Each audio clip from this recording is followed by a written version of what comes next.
네, 여러분 안녕하세요.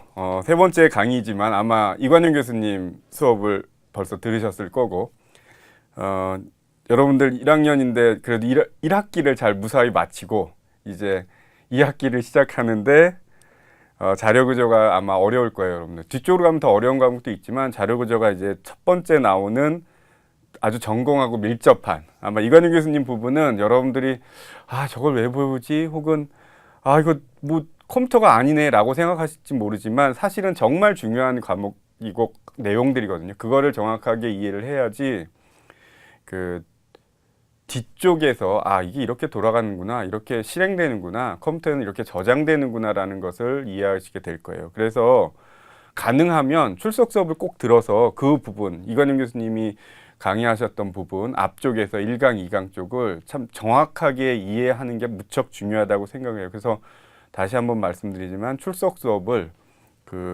꼭 신청해서 들으셨으면 좋겠어요. 자, 그리고 이 수업을 듣는 2학년, 3학년 학생들도 분명히 있을 텐데 열심히 해서 꼭 이번 학기에는 패스하기를 바랍니다.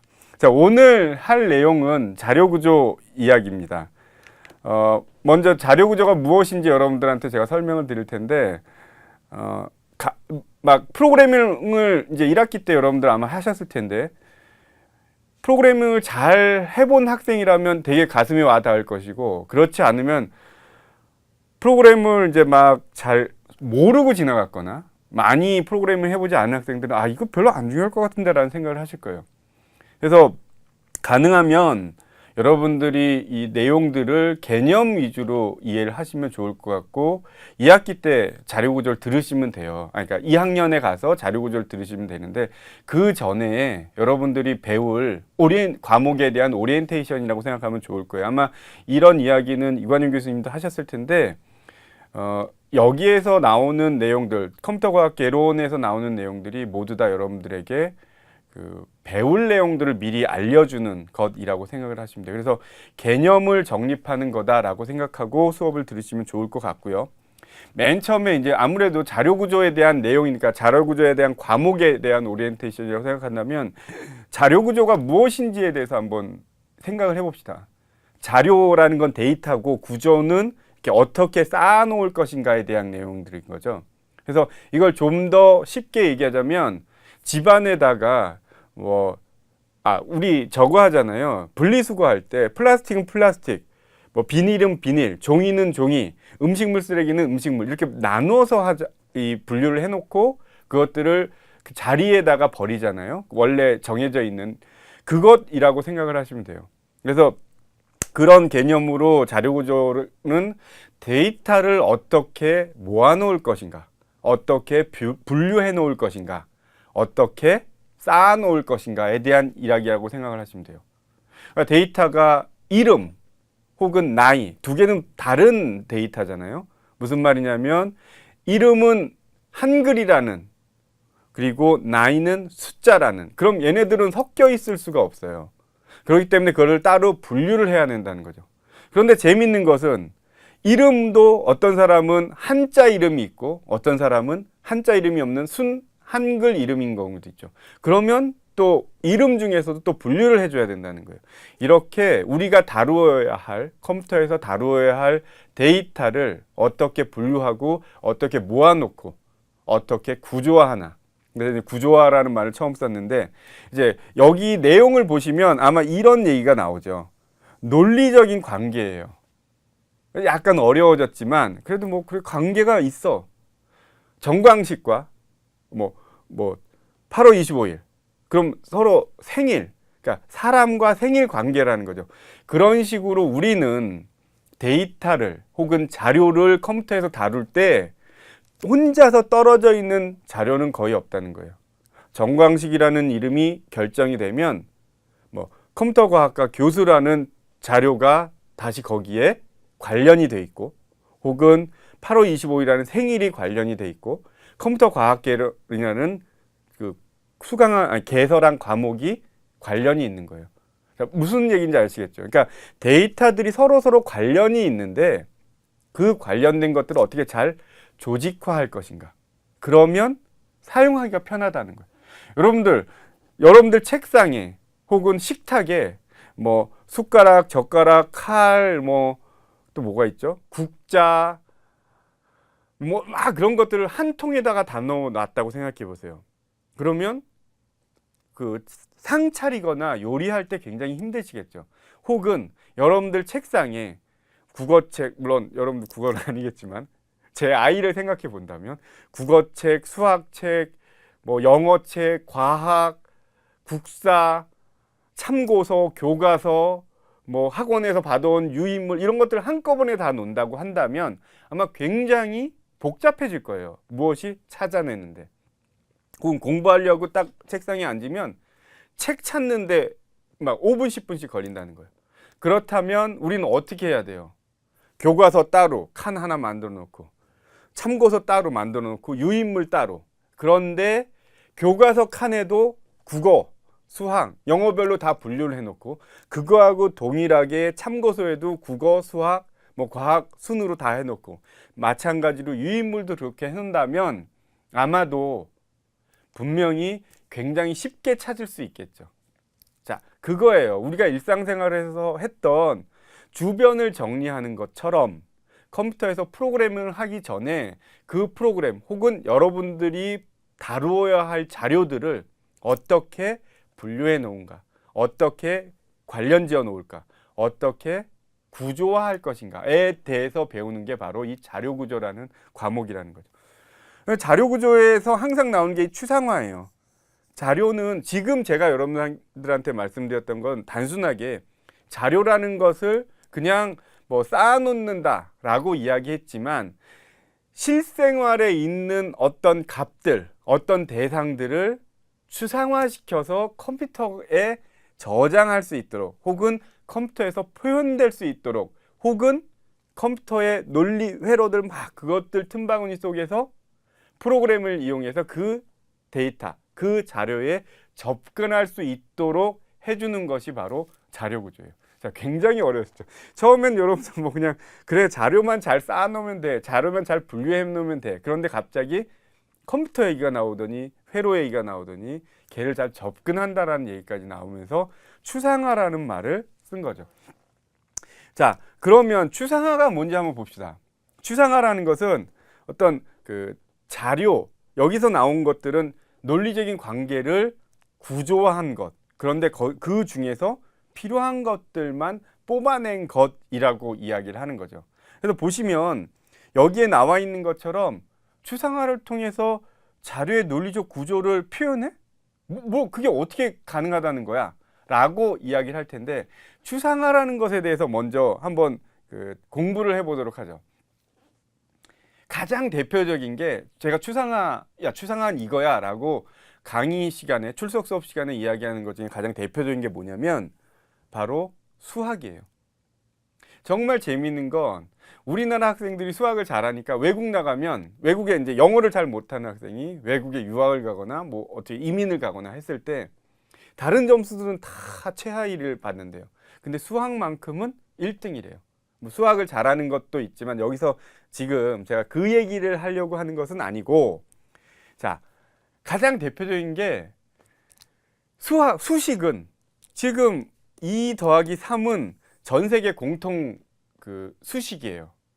즉 2개하고 3개하고 더해 라는 거죠.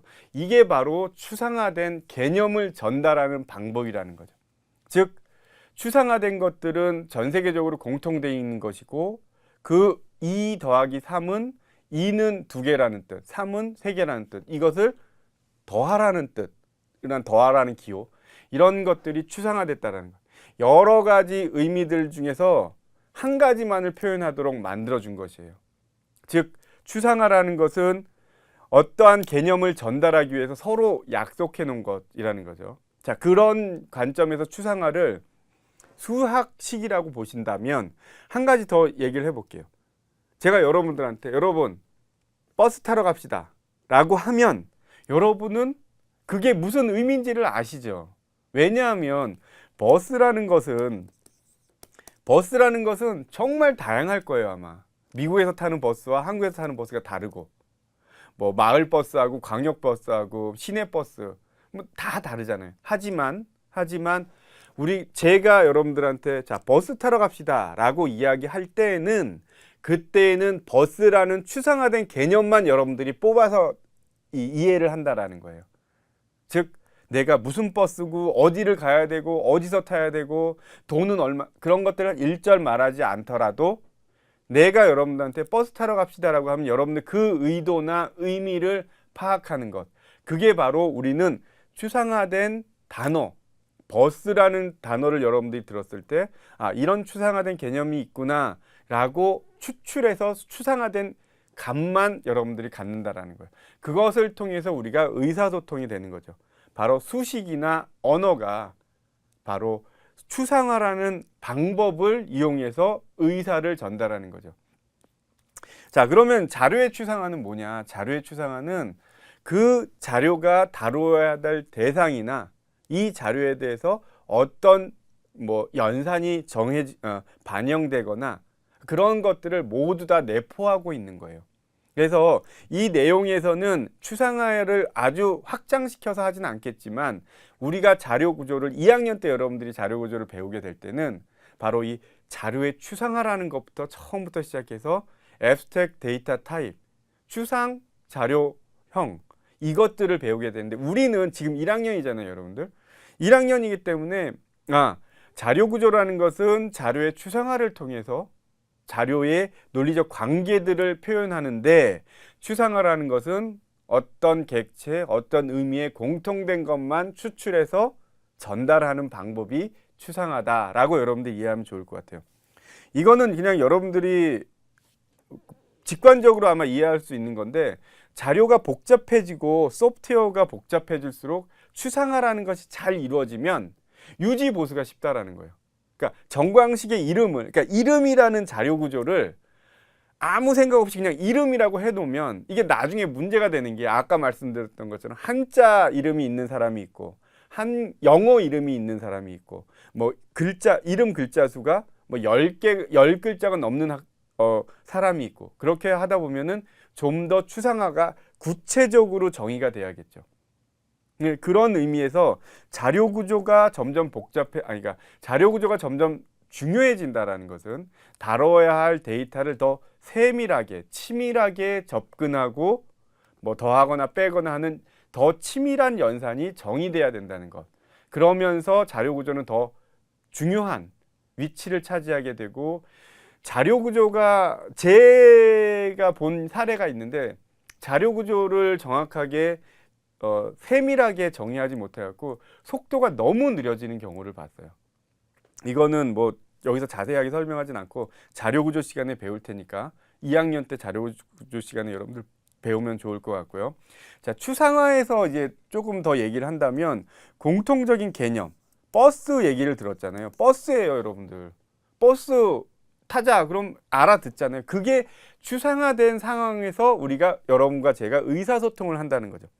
그 대신 같은 종류의 다양한 객체를 정의하는 데 보통 사용이 돼요. 같은 종류라는 것은 버스라는 종류가 있으면 거기에는 광역버스가 있고 고속버스가 있고 시내버스가 있고 시외버스가 있고 뭐 하여튼 많이 있을 거 아니에요. 그런 것들에 대한 다양한 객체. 자, 이렇게 여러분들 이해하면 요 문장을 조금 이해하기 쉽겠죠. 그리고 여러분들 수업 듣고 나서 교재를 꼭 한번 읽어보세요. 왜냐하면 여기에선 제가 말로 하고 중요한 부분만 추출해서 여러분들한테 이야기를 하는데 다 듣고 있으면 맞는 말 같아요. 그런데 교재를 한번 보면서 이 여러 가지 것들을 정리를 하면 아마 쉽게 이해가 될 거예요. 왜냐하면 컴퓨터 과학계는 굉장히 어려운 거 알아요. 그래서 이관영 교수님하고 제가 우리는 개념만 전달하는 수업을 하자. 개념 전달하는 위주로 교재를 만들자라고 했거든요. 그러니까 여기에 있는 지금 제가 어떤 개념만 전달해도 그걸 글로 다시 한번 정리하면 어렵지만 여러분들이 쉽게 이해하리라고 보고 있고요. 요 문장에서도 같은 의미예요. 요 문장도 그런 식으로 이해하면 좋은 게 같은 종류라고 하면 버스라는 종류가 다양한 객체가 뭐 관광버스부터 해서 많잖아요. 그것들을 여러분들이 알아주면 좋겠다는 거예요. 그리고 추상화라는 방법을 사용하는 대표적인 게 수식, 프로그램 언어 같은 것들이죠. 그러고 나서 우리가 혹은 제가 여러분들한테 오늘 이야기해 주고 싶은 게 바로 이 부분이에요. 데이터를 추상화시켜서 우리는 전달해요. 이거는 자료구조 시간에 더 정확하게 얘기했지만 프로그래머들이 야 배열 쓰자. 그러면 다른 사람들도 다 배열이 뭐구나. 야 스택 쓰자. 여러분들 아직 스택을 안 배웠지만 스택 쓰자. 그러면 스택이 뭐구나라는 걸 알고 프로그램을 한다는 거죠. 즉 다양한 객체를 컴퓨터에서 표현하는, 이 표현하는 거는 구현이라고 생각하시면 돼요. 혹은 코딩이라고 생각하시면 돼요. 그러니까 컴퓨터에서 표현한다 라는 말은 우리가 컴퓨터에게 뭔가를 표현할 방법은 뭐예요? 타이핑 치는 거죠. 내가 해야 될 일을 컴퓨터에게 알려주는 방법은 코딩, 프로그래밍 하는 거라는 거죠. 그리고 그때 활용하기 위해서 데이터 구조에 대해서 공통적인 특징만을 뽑아낼 거야. 이거는 그냥 그렇다고 생각하세요. 제가 오늘 수업 끝나기 전에 이 말이 무엇인지 실제적인 자료 구조의 몇 가지 예를 들어주고 다시 여기에 와서 여러분들께 설명을 드리도록 할게요. 자, 자료 구조 이거 그냥 미리 정의된 자료 구조 이게 있고요. 이 사용자라기보다는 프로그래머가 혹은 개발자가 정의하는 거예요. 즉, 이 두 개는 뭐냐면 여러분들 프로그래밍 언어가 딱 결정이 되면 나는 C로 프로그램을 할 거야. 나는 파이썬으로 할 거야. 나는 펄은 요즘 안 쓰죠. 자바로 할 거야. 뭐 그렇게 되면 그 프로그래밍 언어마다 자료 구조를 기본적인 것들을 다 정해놨어요. 왜냐하면 프로그래머들이 너무 많이 사용하니까. 프로그램을 한다라고 하면 그 정도의 자료 구조는 언제나 100% 사용되니까. 100%라고 그래 분명히 프로그래밍 잘하는 학생이 아닌 경우는 찾아낼 수도 있는데 어쨌거나 제 경험으로는 100%예요. 거기에 보면 정수, 실수, 문자, 배열, 뭐 포인터 이런 기본적 구조체는 없는 랭귀지도 있어요. 그런 것들을 기본적으로 프로그래밍 언어에서 제공해 주는 거. 그래서 이제 프로그래밍 언어에서 미리 정의된 자료 구조 이게 있고요. 그 다음에 사용자 정의는 프로그래머가 개발을 하면서 이거는 이런 자료 구조 내가 따로 만들어야겠어. 무슨 말이냐면 뭐 초등학교에서는 뭐 성적표 자료 구조와 대학교에서 쓰는 성적표 자료 구조는 다르겠죠. 그러면 그때 이제 자기가 성적 자료 구조라고 해서 새로 만드는 거예요. 물론 여기에 있는 많은 것들을 가져다가 사용하는 경우가 많이 있지만 새로운 구조로 새롭게 분류를 하거나 관계를 맺어주는 거죠. 추상화된 것들. 그래서 그것들을 그림으로 그릴 수 있을 정도로. 뒤에 가면 그림 많이 나오지만 그러니까 그렇게 해주는 거. 이 두 가지는 이런 식으로 분류가 되고 그거 두 개를 합쳐서 보면 자료 구조가 이렇게 나온다는. 여러분들 이거 시간 지나면 이거 다 못할 수도 있어요. 그러니까 이런 것들을 다 못할 수도 있지만 제가 여러분들이 이해를 돕는 내용들은 가능하면 중간중간에 계속 얘기를 하려고 준비를 하고 있어요. 자, 이제 배열이라는 걸 배우시는데 이거를 보시면 돼요. 자, 여러분들 머릿속에는 이게 있는 거예요. 이게 추상화된 개념이에요. 글씨 못 쓰죠. 추상화된 자료 구조. 오랜만에 녹화를 하니까 글씨를 더 못 써. 얘는 뭐라고요? 표현된 어디에? 컴퓨터에. 컴퓨터에 표현된 자료 구조. 바꿔 말하면 여러분들이 동영상을 다운받고 뭐 음악을 다운받고 그러면 이런 형태로 여러분들 하드디스크에 혹은 SSD에 저장이 돼요. 하지만 그 프로그램을 짜는 개발자는 이런 머릿속에 이런 걸 듣고 하는 거예요. 무슨 말이냐면 배열부터 설명할게요. 배열은 이게 지금 조금 설명이 잘못됐는데 배열은 이렇게 스코어라는 하나의 이름에 방번호를 합친 거예요. 그러니까 얘 같은 경우에는 스코어 0, 얘 같은 경우에는 스코어 1 이렇게 되는 거죠. 근데 얘를 변수명으로 한다면 스코어 0 이거 지금 추상화된 거 아니에요. 틀렸어요. 얘도 스코어 0, 스코어 1, 스코어 28, 29 해갖고 30개의 변수를 사용을 했어요. 그러면 여러분들이 프로그래밍 할 때 어떻게 하느냐, 스코어 0, 스코어 1 그래갖고 30개의 변수를 설정을 해야 되죠. 근데 얘 같은 경우는 어떻게 하냐면 스코어 30 그러면 이렇게 번호를 바꿔가면서 이 하나의 저장 위치를 지정할 수 있는 자료 구조를 하나 만든다는. 무슨 말이냐면 배열은 이렇게 변수 하나하나를 만드는 것이 아니라 같은 변수 플러스 번호를 해주면 쉽게 데이터에 접근하고 활용할 수 있게 된다는 거예요.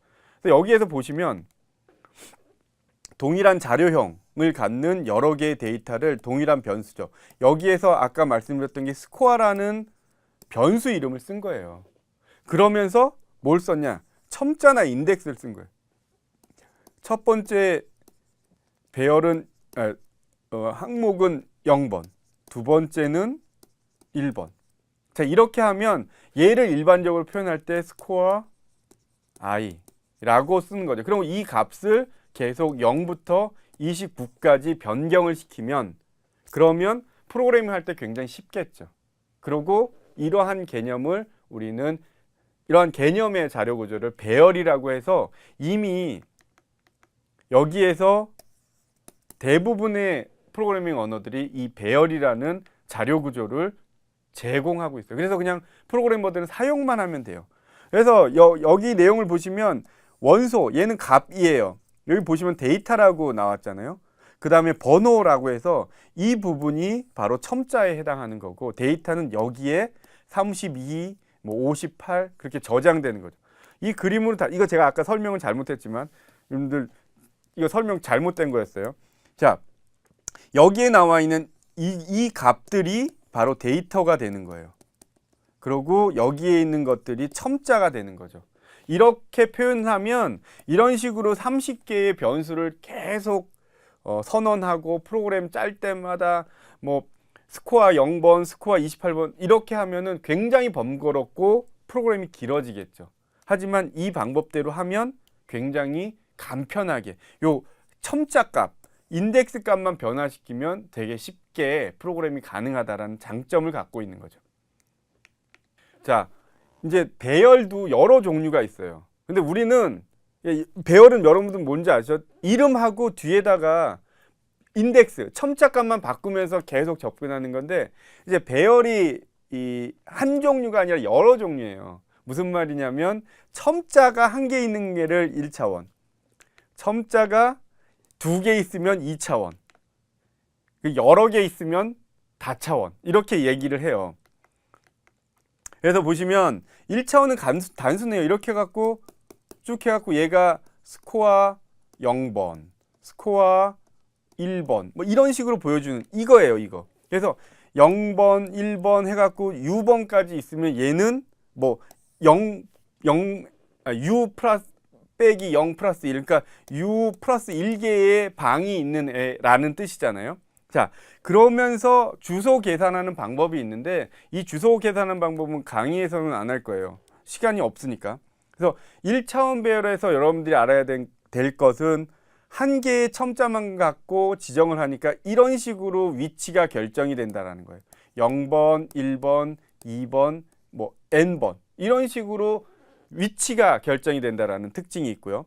그리고 이 부분이 제일 중요해요. 빨간 부분은 제가 중요하다고 생각하는 거니까 여러분들이 좀 주의 있게 봐야 되고 이거는 1학년임에도 불구하고 개론임에도 불구하고 이 개념을 명확하게 알고 가시면 돼요. 배열 원소들은 컴퓨터 메모리에 연속적으로 저장이 된다라고 해요.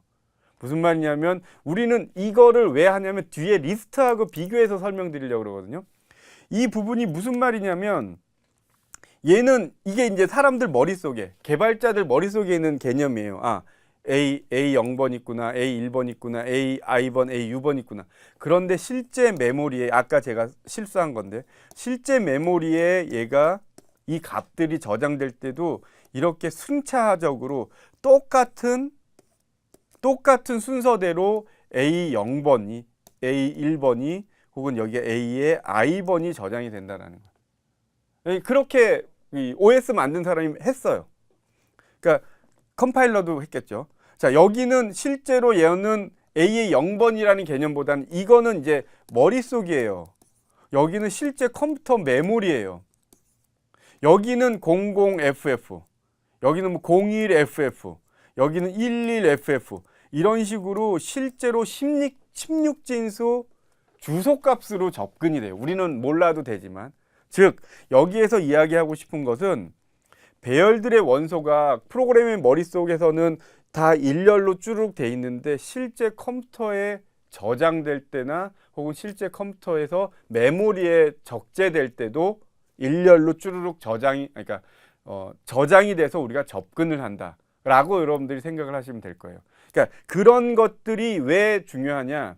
바로 이 배열이라는 것을 자 보시면 배열은 그 프로그래밍 언어 개발하는 사람이 만들어 주잖아요, 미리. 그래서 이것들을 가지고 메모리에다가 저장하는 요청을 할 때, 로딩되는 요청을 할 때도 OS에다가 그렇게 요청을 한다는 거예요. 얘는 처음부터 이렇게 해갖고 일률적으로 쭈루룩 순서대로 이것처럼 저장을 해줘라고 요청을 하는 거거든요. 근데 그렇지 않은 경우도 있어요.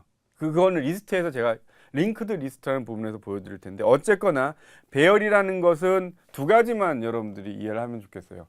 데이터 값과 그 값에 대한 첨자, 위치 두 개가 같이 다루어지는 것, 프로그래머에 의해서 혹은 추상화되는 것이고요. 그렇게 추상화돼서 이런 모습의 추상화된 그 자료 구조가 프로그래머 머릿속에 있는데 정말 재밌게도 이게 똑같이 이렇게 일률적으로 저장이 안 되는 거 제가 보여드릴 텐데 그 두 가지만 여러분들 이해하시면 될 거고요. 그 다음에 다차원 배열에서 2차원 배열은 바둑판 형태로 만들어지는 거예요. 이런 거죠. 첨자가 두 개예요. 이거는 그냥 이걸로 보시면 돼요. 그러니까 뭐 여기에 J하고 I가 있죠. I하고 J를 갖고 이 위치가 결정이 되는 거예요. 그냥 아주 단순하게 생각하시면 1차원 배열이 여러 개 이렇게 쌓인 거다라고 생각을 하시면 돼요. 자, 그러면 우리가 생각할 때 1차원 배열은 메모리에 적재될 때 순서대로 된다 그랬죠. 그럼 얘가 여기 가는 거예요.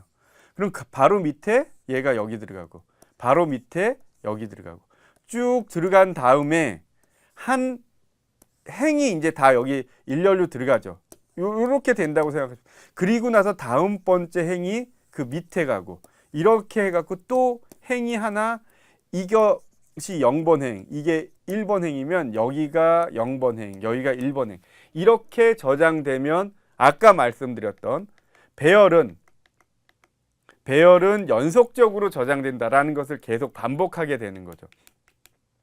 어쨌거나 2차원 배열은 이 두 개의 첨자로 이런 모습의 머릿속에 이런 모습으로 추상화돼서 프로그래머들 혹은 여러분들 머릿속에 저장이 되는 거예요. 그래서 이제 2차원 배열에서 제가 보통 얘기해 주는 게 이제 이 모습인 거죠. 이거 다시 한번 설명하려고 그랬었는데 IJ로 위치가 정해지는 것. 근데 얘는 어떻게 나누냐? 행 우선 저장하고 열 우선 저장이 돼요. 이거는 프로그래밍 언어마다 다 달라요. 그래서 이게 이제 재작년에 여러분들이 그 게시판에다가 여러분 제 게시판이 있어요. 모르는 거 거기서 질문하시면 돼요. 그때 이제 질문한 것 중에 하나가 뭐였냐면 행 우선 열 우선 저장 방법은 어떻게 결정하는 건가요? 그럼 컴파일러마다 다르고요. OS마다 다른데 보통 컴파일러마다 달라요. 지금 정확하게 기억은 그러니까 여기 보면은 개발 환경에 따라 다른가요? 컴파일러에 따라 다른가요? 아니면 프로그래머 직접 지정하는 건가요? 근데 우선은 이거는 여러분들 선배님들이 질문하신 건데 프로그래머가 지정할 수는 없고요. 컴파일러가 그것들을 결정을 하는데 사실은 컴파일러는 개발 환경에 포함된다고 생각돼요. 저가 생각하는 거. 그래서 열 우선이다, 행 우선이다라는 것은 프로그래밍 언어의 개발 환경에 따라 다르다라고 여러분들이 이해를 하시면 될 것 같아요. 그래서 어쨌거나 행우선, 열우선은 시험 문제 자주 나요. 그러니까 이제 여러분들이 봐야 되고 그래서 그냥 건너뛰었어요. 앞에 있는 내용도 그냥 읽으시면 돼요. 자, 2차원 배열에서 열우선이냐 행우선이냐 요거를 결정해야 되는데 이게 뭔지만 알잖아요. 이거 여러분들 2학년 가면 다 배워요. 2학년에 저한테 와서 배우세요. 그렇지만 개념은 알고 지나가야 되니까. 자, 요 두 줄이 굉장히 중요한 줄인데요. 열 우선이라는 것은 열 순서대로 한다라는 거예요. 그러니까 맨 처음에 열이 하나 딱 다 저장이 되고 다음 열로 넘어가요. 그래서 이거 뭔 말인지 좀 다시 설명해 드리겠는데 자, 이거는 이제 메인 메모리가 이렇게 돼 있으면 얘가 저장이 되고요. 얘가 저장이 되고요. 얘가 저장이 돼요. 그럼 이게 뭐죠? 1열이죠. 첫 번째 열이잖아요. 첫 번째 열이잖아요. 첫 번째 열이 여기에 다 저장이 되는 거예요. 그리고 나서 어떤 일이 생기냐? 두 번째 열이 이제 저장이 되는 거죠. 여기. 그래서 그러니까 첫 번째 열이 여기 먼저 저장이 되고 두 번째 열이 그 다음번에 저장이 되면 세 번째 열은 여기에 들어가겠죠. 그러니까 열 우선은 이렇게 저장되는 거예요. 이게 뭐냐면 배열은 머릿속에는 어떻게 있을지언정 연속적으로 되어 있으면 그게 메인 메모리에서도 연속적으로 저장이 돼야 돼 라는 규칙을 따르는 방법 중에 하나라는 거예요. 얘는 2차원 배열이니까 이렇게 지금 이런 식으로 모양이 돼 있는데 열 우선으로 연속으로 저장하고 다음번 열에서 연속으로 저장하고 이렇게 저장하는 게 2차원 배열의 열 우선. 하도 지저분해서 안 보일 텐데 열 우선이 있나? 예, 열 우선 저장 방식이라는 거예요. 그럼 행 우선은 뭐냐? 행 우선은 마찬가지겠죠. 행이 이제 메인 메모리가 이렇게 있으면 쭉 있을 텐데 이 첫 번째 행이 여기에 저장이 되는 거예요. 자, 그리고 나서 두 번째 행이 여기에 쭉 저장이 돼요. 자, 이제 행 우선과 열 우선이 뭔지 아시겠죠? 근데 이거를 이제 여러분들 혹시라도 궁금하시면 하지는 말고 3차원 배열도 가능해요. 4차원 배열도 가능해요. 4차원 배열, 3차원 배열은 어떻게 메모리에 저장될까? 또 한번 생각해 보시면 재밌지만 그거는 다루지는 않을게요. 자, 이제 열 우선과 행 우선이 있는데 이거를 그림으로만 제가 설명을 하면 다 이해는 하는데 글로 여러분들이 이해를 해야 돼요. 왜냐하면 우리는 시험을 봐야 되니까. 여러분들 그림으로 이해하는 것과 글로 이해해갖고 시험 볼 때 사용하는 것은 하늘과 땅 차이예요. 근데 이걸 꼭 봐야 되는데 동일한 열에 있죠. 이렇게 있으면 동일한 열에 있는 각 행에 이게 1행, 2행, 3행이니까 1행, 2행, 3행, 2행, 3행, 4행 뭐 각 행에 있는 원소를 먼저 컴퓨터의 메모리에 저장을 해요. 얘가 먼저 저장이 됐죠. 그리고 나서 다음 열, 요 열이 되겠죠. 요 열이 다음 열이 되는 거죠. 그거를 또 각 행마다 있는 애들을 저장을 하고, 즉 열을 기준으로 다 하고 두 번째 열로 지나가는 것, 그게 이제 열 우선이고요. 행 우선은 동일한 행이에요. 그럼 동일한 행에 각 열에 있는 거 1열, 2열, 3열 얘네들 하나하나씩 메모리에다가 넣고 두 번째 다음 행으로 건너가서 여기 있는 것들을 두 번째에다가 넣는 것. 자, 이게 바로 행 우선이라는 거죠. 그리고 이거는 사실은 1차원 배열에서 2차원 배열로 넘어오면서도 1차원 배열에서 갖고 있는 제한사항, 이게 한 5번쯤 얘기하는 건데 메인 메모리에 적재될 때 순서대로 적재되는 것을 행으로 적재할래, 열로 적재할래를 고민한 거고, 이거는 아까도 말씀드렸던 건 컴파일러 만드는 사람이나 개발 환경, 컴파일러가 포함된 개발 환경 만드는 사람이 자기가 그렇게 정하는 거예요. 이거를 잘 이용해야지 프로그램이 되게 효율적으로 만들어질 수가 있어요. 특히나 스마트폰 같이 메인 메모리가 요즘은 작지도 않죠.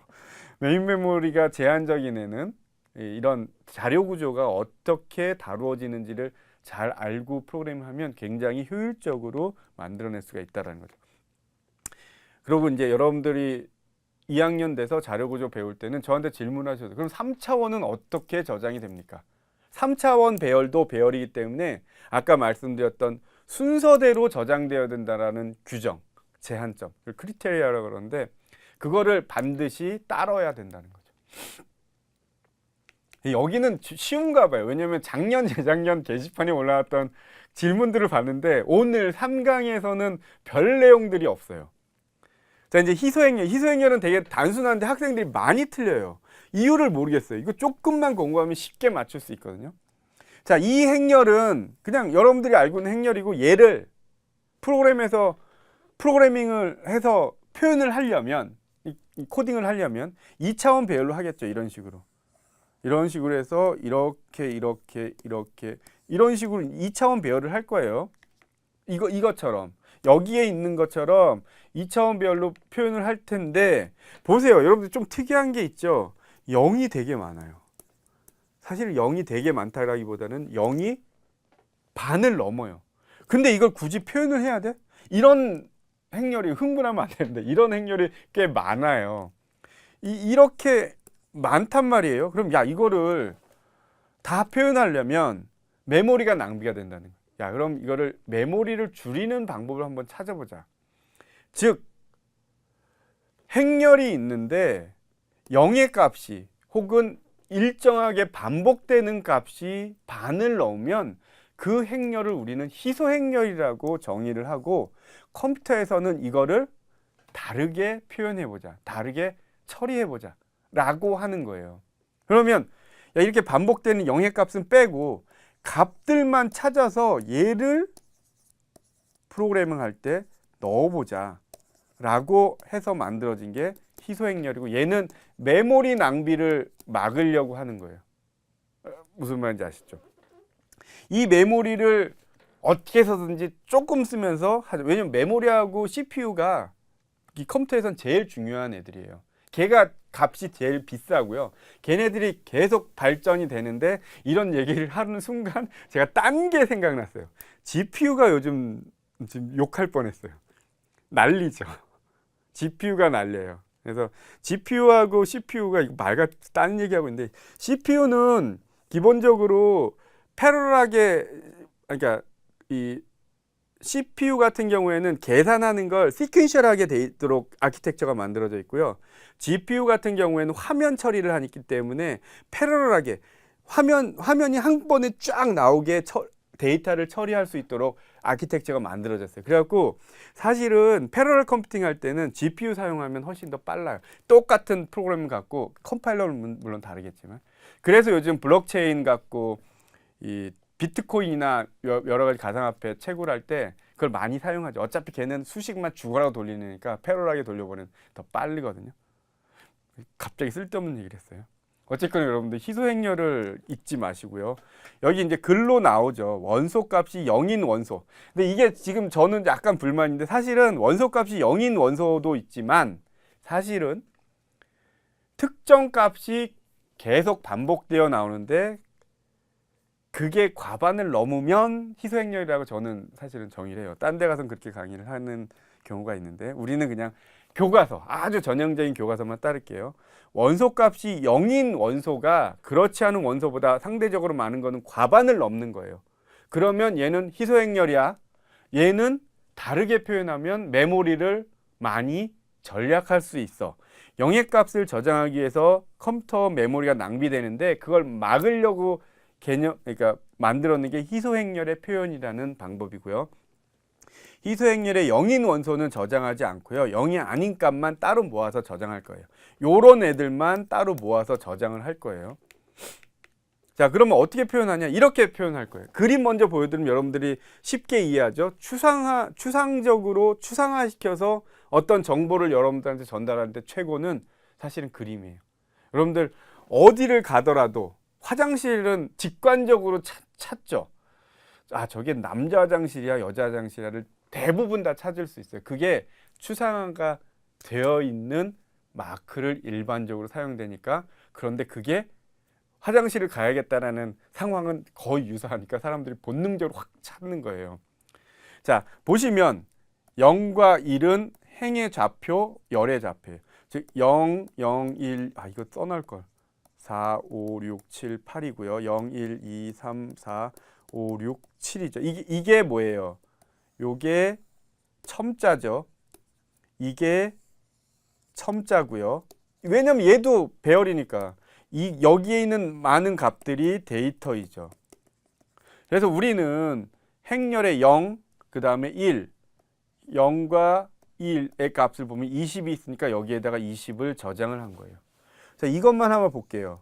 5, 행의 값 5와 열의 값 3 하면은 91이 여기 저장이 되는 거죠. 여기 뭐예요? 91이 됐구나. 그러면 여기에서는 값들이 0인 부분이 없죠.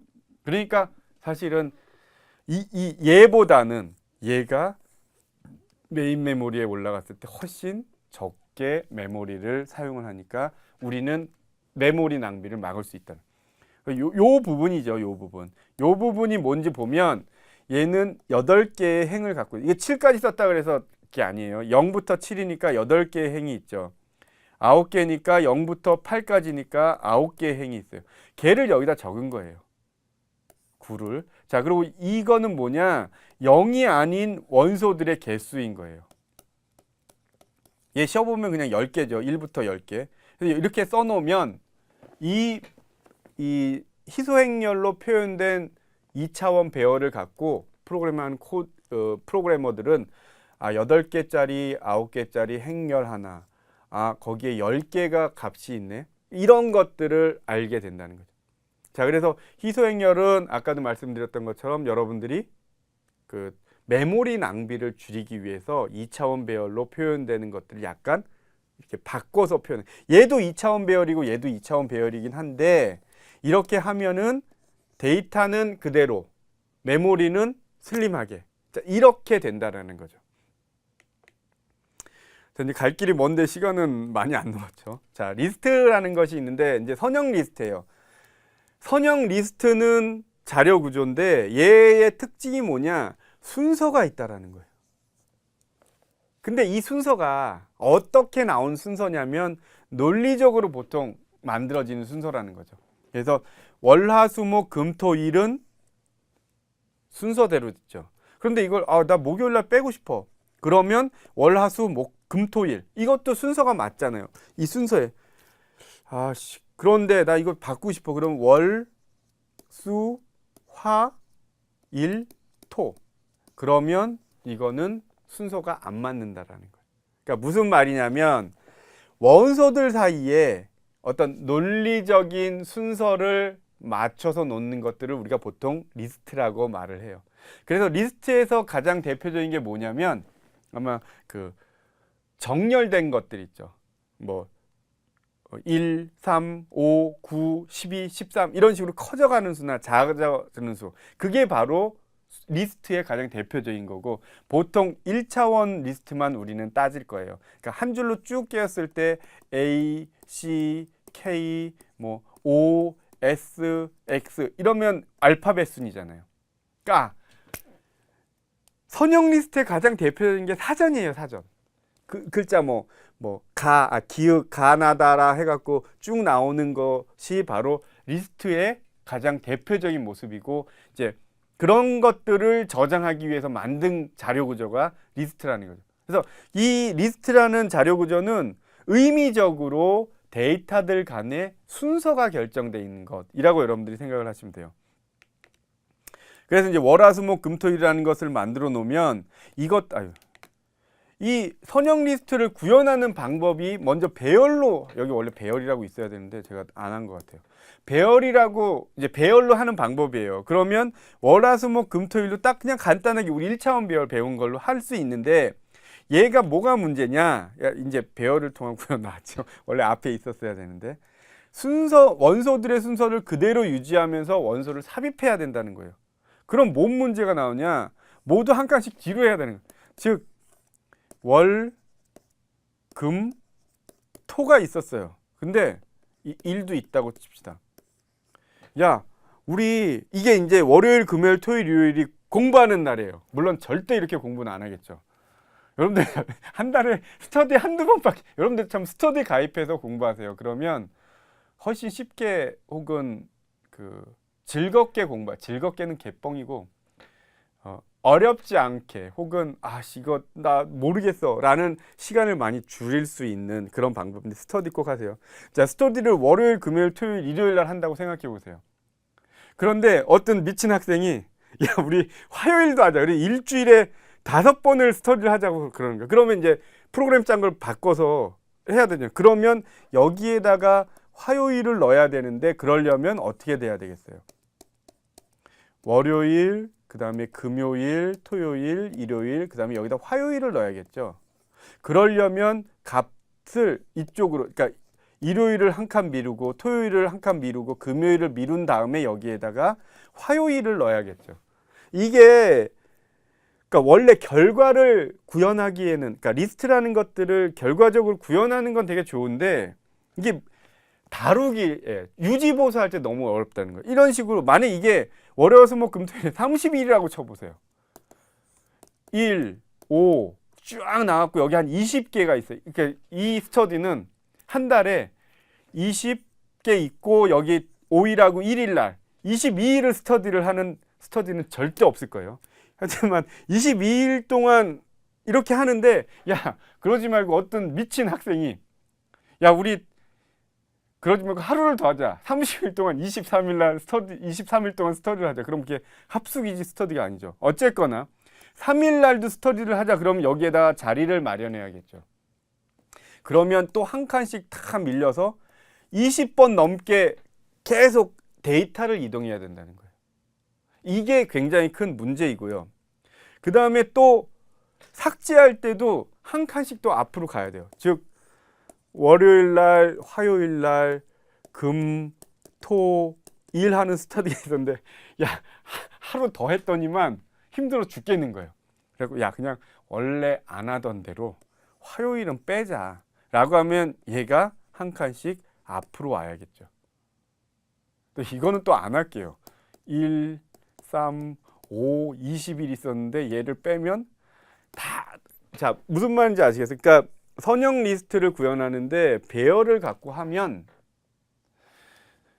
다루는데, 즉 매니지먼트라고 그러잖아요. 데이터들의 삽입과 삭제가 발생되는 프로그램은 계속, 아니 그러니까 말을 잘못했는데 프로그램을 통해서 삽입과 데이터의 삽입과 삭제가 계속 만들어질 텐데 그때마다 오버헤드, 즉 프로그램 실행 시간 혹은 메모리를 사용하는 용량이 너무나 커지는 게 배열의 문제예요. 즉 선형 리스트를 배열로 구현하는 경우는 거의 없고 있다고 하더라도 너무 효율이 떨어진다. 그래서 가능하면 배열로 구현하지 않는다.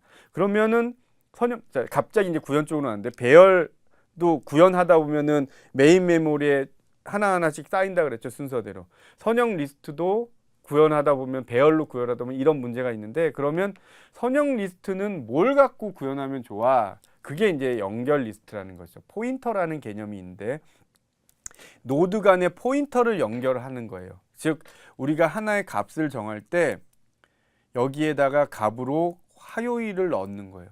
그리고 이 다음에가 누군지를 이렇게 결정하는 거죠. 그래서 화, 수, 목이라는 그런 리스트가 있을 거 아니에요. 이런 식으로. 좀 자유할게요. 화, 수, 목이라는 리스트가 있으면 화요일은 이렇게 해서 다음 해가 수요일이다. 그 다음에 수요일은 이렇게 해서 목요일이다. 자, 이렇게 이게 바로 링크 필드예요. 각각 얘를 하나하나를 노드라고 하는데 야 나는 제가 짝이야라고 손가락질 하는 거 그게 바로 링크에 대한 거고 나는 정광식이야 라고 하는 거. 즉 저를 보세요. 제가 하나의 노드라고 생각한다면 정광식이라는 이름표가 여기에 있고 내 다음에는 쟤야. 이간용이야. 나중에 혼날 수도 있는데 이간용 교수님한테. 이간용이야 라고 손가락질 하는 게 바로 여기에 있는 링크 필드라는 거예요. 이거를 그림으로 보여드리면 바로 이런 모습이죠. 월요일 다음에는 화요일을 가리키고 화요일 다음에는 수요일을, 수요일 다음에는 일요일을 이렇게 가리키는 거고 이걸 보시면 자 75번 가자. 자 월요일이죠. 그러고 여기에 62번으로 가야 돼. 그럼 이렇게 되는 이 부분이 이것이고요. 우리가 프로그래밍 언어에서 프로그램을 짤 때는 진짜 작성할 때는 이거를 포인터라고 보통 말을 하는 거예요.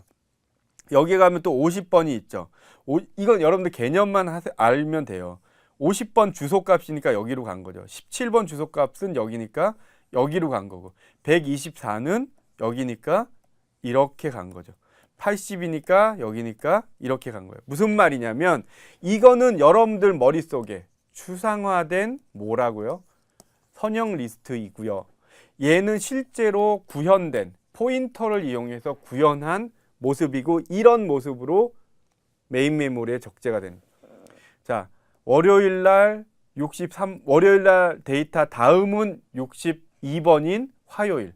화요일 다음 데이터는 50번 주소에 있는 수요일.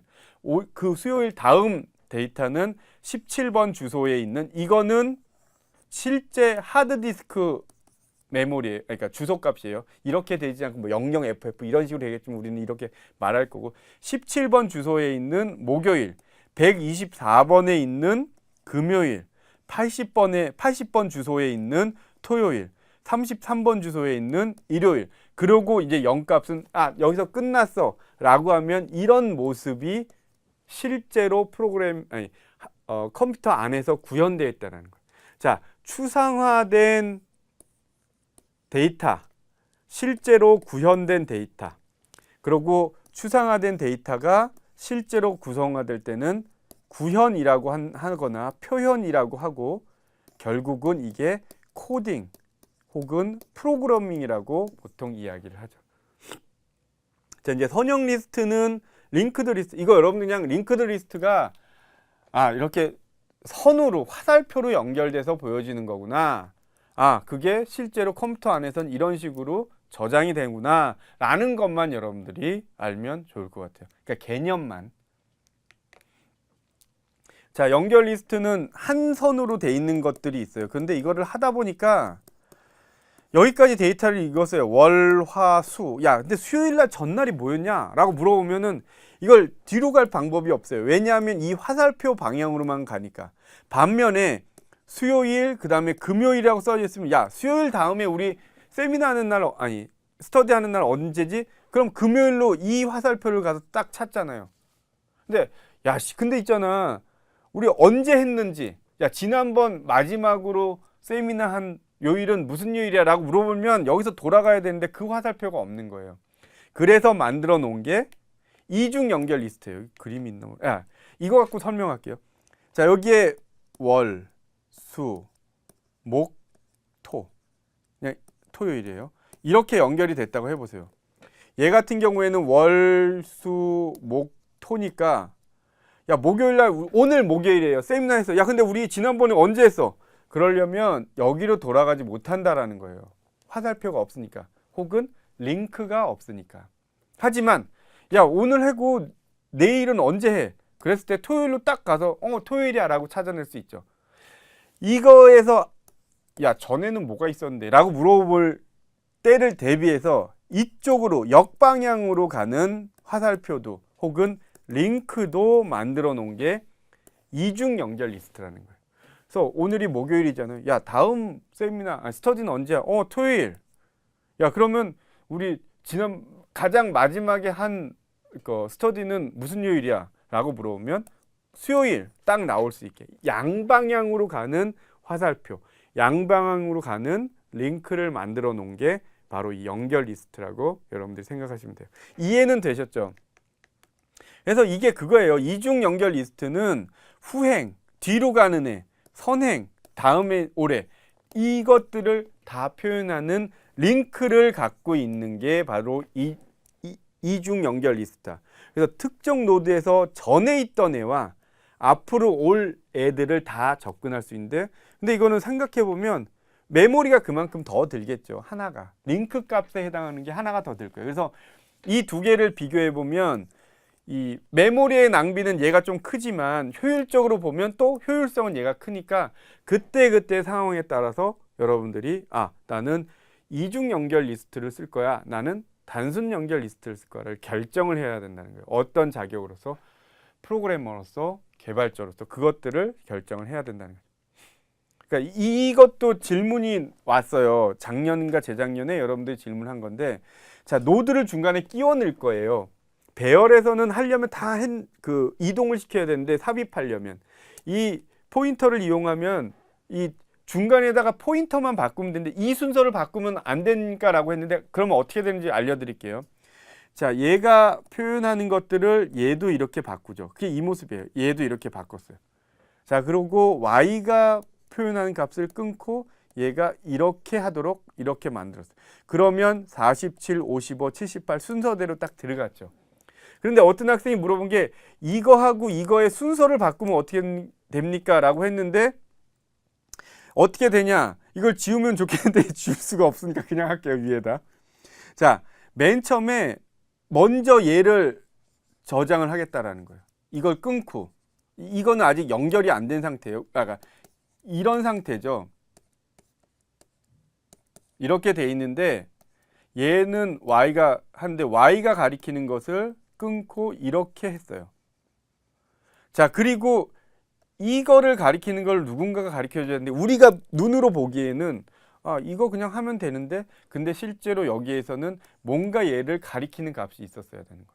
그러면은 이게 연결이 안 되고 이것까지는 연결이 되는데 얘가 연결이 안 돼요. 보세요. 다시 한번 옳은 방법을 말씀드릴게요. 여기에 연결하는 것을 이쪽으로 연결해. 왜냐면 이 값을 여기다 똑같이 복사를 해주면 되거든요. 그럼 얘가 됐죠. y가 해주는 값을 여기다 똑같이 복사를 해주면 얘가 이쪽으로 옮겨, 이게 끊어지고. 그럼 이렇게 연결이 된다는 거예요. 그래서 포인터를 다루는 프로그램을 할 때는 되게 주의해서 해야지, 안 그러면 데이터를 잃어버리는 경우가 생겨요. 노드 삭제도 마찬가지예요. 이거는 교재 한번 잘 읽어보시면 좋을 것 같고요. 자, 스택과 큐가 있어요. 스택과 큐가 있는데 이거 시간은 됐는데 그냥 할게요. 자, 스택이라는 것은 바로 이런 모습이에요. 뭐냐면 이런 관이 있고 이 관에다가 값을 하나씩 하나씩 쌓아두는 거예요. 그럼 어떻게 될까요? 요거 하나 뽑아내야지 다음에 있는 애를 뽑아내죠. 무슨 말이냐면 자, 얘를 A, B, C, D, E인데 여러분들 이 상황에서 B를 뽑을 수 있어요? 없죠. A를 뽑아내야지 B를 뽑아낼 수 있는 거예요. 즉, 하지만 이것도 한번 질문해 볼게요. 여기에서 A, B, C, D, E 중에서 어떤 값이 제일 먼저 스택에 저장됐을까요? 바로 E의 값이 가장 먼저. 그 다음에 D, C, B, A. 자, 이런 식으로 저장이 된 거예요. 그게 바로 스택이고요. 반면에 Q는 뭐 내용이 많네. Q는 자, 여기에서 삽입이라는 거 여기가 삭제. 즉 A, B, C, D, E가 있어요. 그러면 이 그림만 보면 A, B, C, D, E 중에서 뭐가 제일 먼저 삽입되는지 혹은 Q에 저장됐는지 여러분들 알 수 있어요? 바로 A가 제일 먼저 왔겠죠. B. 그렇지만 얘는 여기가 뚫려 있기 때문에 혹은 여기서 삭제를 하지 않기 때문에 이 값만 이런 식으로 뽑아낸다라는 거예요. 즉, 자, 보시면 A, B, C, D, E 중에서 A가 제일 먼저 들어왔죠. 그러면서 제일 먼저 삭제가 될 수 있어요. 제일 먼저 들어온 애가 제일 먼저 삭제될 수 있는 그런 자료 구조가 Q. 반면에 스택은 A, C, D 중에서 A가 제일 나중에 제일 먼저 들어왔는데 삭제되는 애는 D가 제일 먼저 삭제가 된다는 거죠. 그러니까 이 두 개가 서로 다른 자료 구조고 이거는 다음 시간에 스택부터 다시 강의를 할게요. 왜냐하면 여러분들 이게 뒤쪽에 저게 있거든요. 원래 다음 강의는 이거입니다 라고 했는데 이거를 지금 다 할 수는 없으니까 다음 강의 시간에는 추리 자료 구조 두 번째 편에선 추리 이진 추리 그래프의 표현이 있는데 이게 하다 보니까 말이 많아갖고 스택하고 큐를 못했어요. 그래서 다음 시간에는 스택하고 큐부터 시작해서 4강까지 가도록 할게요. 교재에는 아마 한 통으로 돼 있을 텐데 강의에서는 그게 약간 두 개로 나눴지만 연결시켜서 하도록 하겠습니다. 여러분 수고하셨고요. 책을 한번 꼭 읽어보도록 하세요. 네, 그럼 다음 시간에 또 보도록 하겠습니다.